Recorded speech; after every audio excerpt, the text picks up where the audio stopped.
There are three predictable forms of resistance in any negotiation, in this case with our buyers and sellers.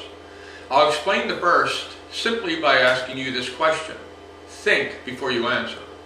Can you give advice to someone who does not trust you? The answer is sure you can, but they won't take it. Regardless of your experience, your preparation, your supportive material, if they don't trust you, it all sounds like a sales pitch used to separate them from their money. The first form of resistance is distrust. Assuming they trust you, let me ask you another simple question. Again, think before you answer. What is the opposite of love? The answer is not hate. The answer is indifference. If you can still anger someone, it means you can still hurt that person, which means they still care.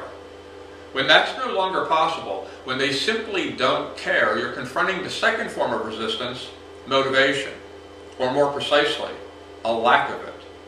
So if you have a seller who just wants to see if some idiot moving from Idiotville will pay more than their home is worth, what script, dialogue, hard fact and data can you possibly use to get them to price their home correctly?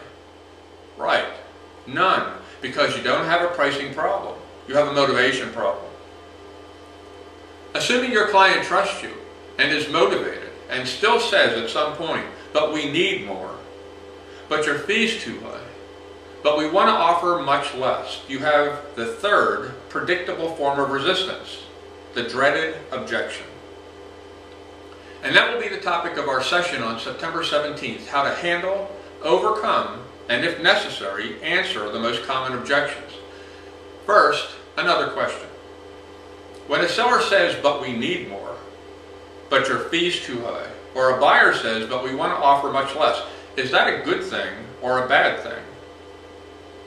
It's a good thing because people don't bother to object to something unless they're considering, to some degree, proceeding with it. Think of it as, yes, but your fee's too high. Yes, but we need more. There's a yes in it. And with that in mind, how do you handle, overcome, and or answer their objections? Well, I can tell you, you've probably been taught the wrong strategy. You've probably been taught what to say. What to say to make you right.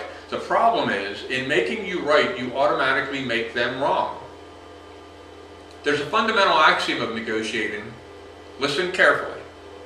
People support what they author and never argue with their own interpretation or opinion. So a real master does not lead with the right answers, but rather guides with the right questions. What series of questions might you ask? So a seller would tell you not to overprice their home, not to cut your fee.